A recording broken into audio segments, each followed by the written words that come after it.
Target ఇది లేదంటే అనుకోకుండా జరుగుతున్నటువంటి విషయమా ఏంటి? అంటే దాదాపుగా 7-8 లక్షల ఓట్లు ఒక ప్రాంతంలో అంటే అది చాలా చిన్న విషయం కాదు సార్. ఇది వీటన్నిటికీ మూలాలు ఒకటేనండి. అది మూలాలు తెలుసుకుంటే మనకు ఆటోమేటిక్ గా మీ ప్రశ్న సమాధానం వస్తుంది. మూలం ఏంటంటే ప్రజాస్వామ్యానికి మూలం ఎన్నికలు, ఎన్నికలకు మూలం పారదర్శకత, పారదర్శకతకి మూలము వెరిఫికేషన్, ఓపెన్ వెరిఫికేషన్ కావాలి. ఓపెన్ వెరిఫికేషన్ కి మూలము అక్కడ ఆ స్వయం ప్రతిపత్తితో పనిచేస్తున్నటువంటి ఎన్నికల కమిషన్ అవలంబిస్తున్నటువంటి పద్ధతులు.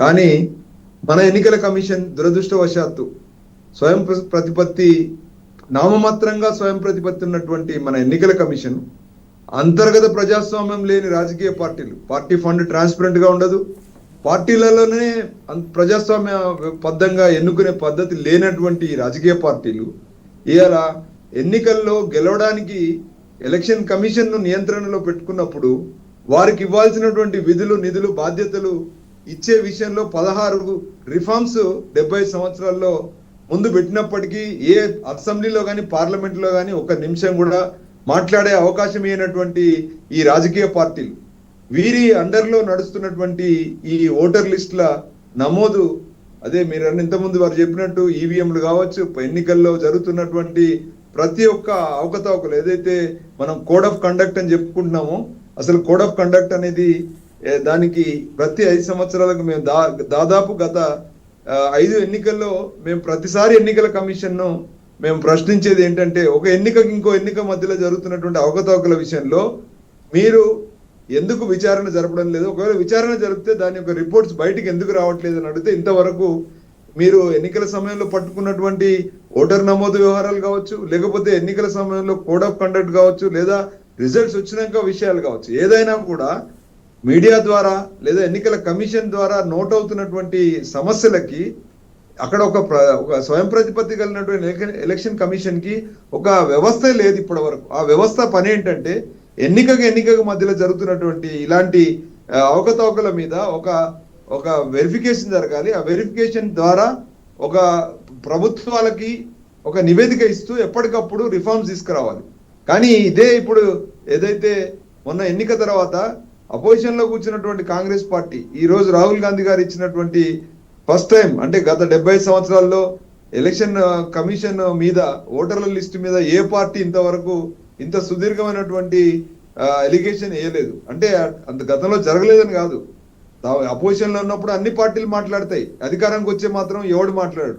అది ఎలక్షన్ ఎలక్ట్రానిక్ ఓటింగ్ యంత్రాలు కావచ్చు, ఓటర్ లిస్టులు కావచ్చు, ఇంకే విషయమైనా కావచ్చు. అయితే ఇవాళ జరిగేది ఏంటంటే, ఎందుకు ఇలాంటి అవకతవకలు జరుగుతున్నాయని మనం ప్రశ్నించుకుంటే, ఈ అంతర్గత ప్రజాస్వామ్యం రాజకీయ పార్టీలు ఒకవేళ కనుక ఎలక్షన్ కమిషన్ బలపరిస్తే, ఈ స్వయం ప్రతిపత్తితో కూడుకున్నటువంటి ఎలక్షన్ కమిషన్ ఒక భస్మాసుర అస్త్రంగా మారితే వీళ్ళ యొక్క మూలాలే కదిలిపోయి ఇలా ఈ పార్టీ అధ్యక్షుల కనుసైగల్లో కొద్దిమంది కార్పొరేట్స్, బడా సంస్థల చేయిలో నడుపుకుంటున్నటువంటి ప్రజాస్వామ్యం ఊగిసలాడి ఎక్కడ వాళ్ళ యొక్క చేయిలు దాటిపోతాయనే భయంతో ఇలా ఎలక్షన్ కమిషన్ బలపరచడం లేదు. అందులో మొదటి ప్రధానమైనటువంటి అంశమే ఈ ఓటర్ లిస్టుల జాబితాల విషయం. మీరు చూస్తున్నారు, గత 5 నెలల 6 నెలల నుండి ఎంతో చర్చ జరిగింది దీని మీద. మనకు బహిర్గతంగా ధైర్యం చేసి Congress party first time Mahadevpura కాన్స్టిట్యున్సీలో భారీగా ప్రతి ఒక్క ఓటర్ని వెరిఫై చేసుకొని ఒక నివేదిక తయారు చేసుకొని ఎలక్షన్ కమిషన్ కి ఇచ్చిన తర్వాత ఎలక్షన్ కమిషన్ రెస్పాన్స్ ఎందుకు ఇలా ఉంది అని అంటే ఇంతవరకు సమాధానం రాదు. సార్, ఇప్పుడు ఓవరాల్ గా అన్ని ఓట్లు మిస్ అయ్యాయని చెప్పేసి వాళ్ళు ఆరోపించడం కదా. ఇప్పుడు ఓట్ చోరీ అని ఇదని వాళ్ళ కార్యక్రమాలు ఇవన్నీ కూడా చేస్తున్నారు. కానీ ప్రత్యేకంగా ఈ మహిళలనే ఎందుకు, మహిళా ఓట్లే ఎందుకు టార్గెట్ ఇది? ఏమండి, ఇప్పుడు మహిళల విషయానికి, ఇప్పుడు జెంట్స్ విషయానికి వస్తే బయటికి బహిర్గతంగా వచ్చి ఎప్పటికప్పుడు వెరిఫై చేసుకోవడానికి అవకాశం ఉంది. మహిళల విషయంలోకి వచ్చేసరికి కొన్ని పరిమితులు ఉన్నాయి వాళ్ళకి. వాళ్ళు పెళ్లి అయిపోయాక మారిపోవడాలు, తర్వాత ఈ వెరిఫికేషన్ కి అందుబాటులో ఉండే పరిస్థితి లేకపోయినా కూడా అధికారులకు ఒక వెసులుబాటు ఉంది. ఇలాంటి వాటికి కూడా ఎప్పటికప్పుడు అంటే సిచ్యువేషన్ కి అనుగుణంగా పద్ధతులు మార్చుకొని వాళ్ళకి ఆ ఫ్రీడము, ఎలక్షన్ కమిషన్ ఎప్పటికప్పుడు దాన్ని నియంత్రించేటువంటి పద్ధతులు ఉన్నప్పటికీ కూడా దాన్ని పూర్తిగా కొద్దిమంది లబ్ధి కోసం, ఇవాళ అధికార పార్టీయే కాదు, అపోజిషన్ లో పార్టీలో ఉన్న వాళ్ళు కూడా ఈ పార్టీలకు అతీతంగా అక్కడ స్థానికంగా ఈరోజు కాన్స్టిట్యున్సీ వారీగా ఎవరిది అంటే ఏ పార్టీలో ఎవరు శాశ్వతంగా లేరు, గెలిచిన పార్టీలోకి దూకేటువంటి విష సంస్కృతి ఉన్నటువంటి ఇవాళ కంటెస్టెంట్స్ కూడా లేదా కంటెస్టెంట్స్ కన్సైగల్లో ఈ నడుపుకుంటున్నటువంటి ఎస్ఐఆర్ ఏదైతే మీరు చెప్తున్నారు ఇంటెన్సివ్ రివ్యూ అంటున్నారో, ఆ ఇంటెన్సివ్ రివ్యూ టెక్నికల్ గా ఒక ఇష్యూ ఉంది, మిగతాది వెరిఫికేషన్ ఆన్ గ్రౌండ్ ఒక ఇష్యూ.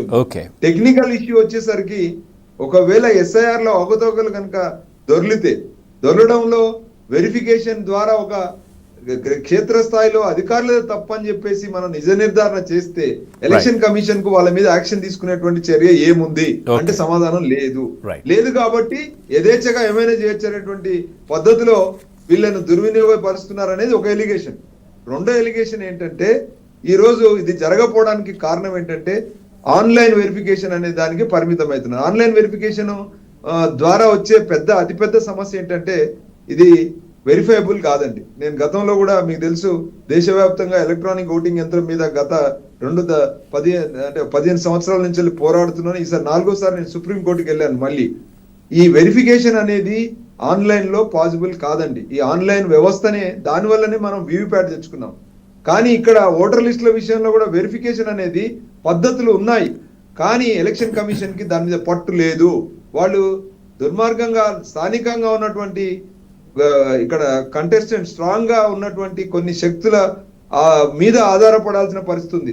ఆ స్థానికంగా ఉన్నటువంటి ఎవరైనా మొన్న మాదేపుర కాన్స్టిట్యున్సీలో అంత పెద్ద ఎత్తున ఓటర్ టు ఓటర్ వెరిఫికేషన్ ఇస్తే దాన్ని వెరిఫై చేయడానికి ఎలక్షన్ కమిషన్ కి స్థానికంగా ఉన్న ప్రభుత్వాలకు అధికారం లేదా?